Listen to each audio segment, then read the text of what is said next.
cas au premier coup d'œil, parce que lorsqu'on va regarder de plus près, eh bien, on va noter quelques indices en détail qui vont montrer et surtout se rendre compte que c'est de l'intelligence artificielle. Pour celle-ci, par exemple, lorsque vous regardez de près, vous voyez qu'ici, le visage, en tout cas ce qui est censé être un visage, ne ressemble pas à grand-chose, c'est flou et mal formé, flou aussi au niveau du visage du policier. Maintenant, pour ce qui est de la deuxième image, regardez bien, on voit ici que sur le casque, la casquette du policier, il y a une inscription qui n'est pas déchiffrable et qui ne veut rien dire. On notera aussi, on va se concentrer sur le corps de Donald Trump. Vous voyez ici une jambe, une deuxième, vous allez me dire jusqu'ici, c'est assez normal, effectivement, et vous voyez qu'ici, il y en a une troisième, ce qui là, évidemment, montre que ça a été créé de toutes pièces. Et puis on notera aussi ce dernier détail, que ferait Donald Trump avec une matraque. L'image inversée nous a ramené sur Twitter, et plus précisément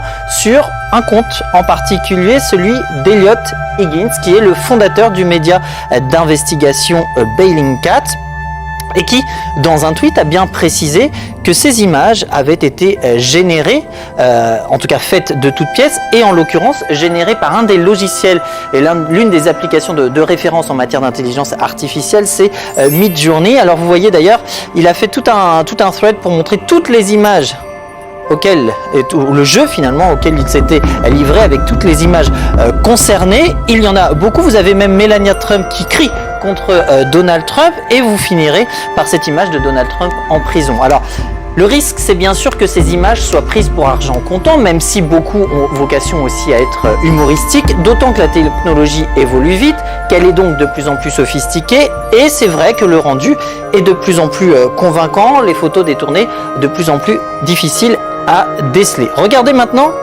un autre président, ces photos d'Emmanuel Macron. On le sait, en pleine contestation contre la réforme des retraites. Vous le voyez ici, arrêté. Alors bien sûr, l'interpellation en elle-même du président de la République est peu crédible, mais c'est vrai que l'image peut paraître assez crédible. En tout cas, là encore, au premier coup d'œil, parce que quand on regarde cette inscription, ça ne veut rien dire, ce n'est pas le mot police. De même, sur le casque, il y a une inscription qui n'est pas lisible.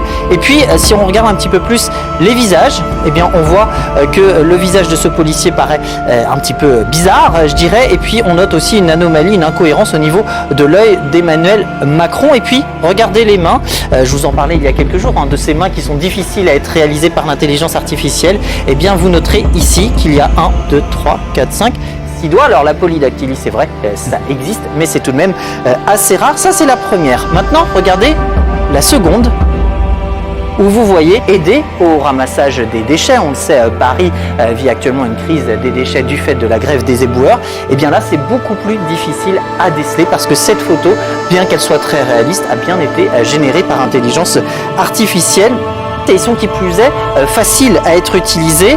C'est un défi donc supplémentaire dans la lutte contre la désinformation. Ça suscite des inquiétudes, si bien que TikTok, le réseau social chinois, a décidé de mettre le holà en ajoutant une nouvelle section dans ses règles communautaires. Vous allez la voir. Il est question d'interdire les médias, non pas les médias, les médias synthétiques qui présenteraient le portrait d'une personnalité privée. Une exception est faite pour l'heure, en tout cas aux personnalités publiques. Les médias synthétiques de personnalités publiques ne sont pas autorisés seulement si le contenu est utilisé à des fins de promotion et enfreint toute autre politique. Prise d'effet le 21 avril, plus que jamais, donc soyez vigilants à tout ce que vous voyez sur Internet. Prêtez attention, on l'a vu, aux moindres détails graphiques qui pourraient vous paraître incohérents. Et puis en cas de doute, vérifiez, surtout avant de partager.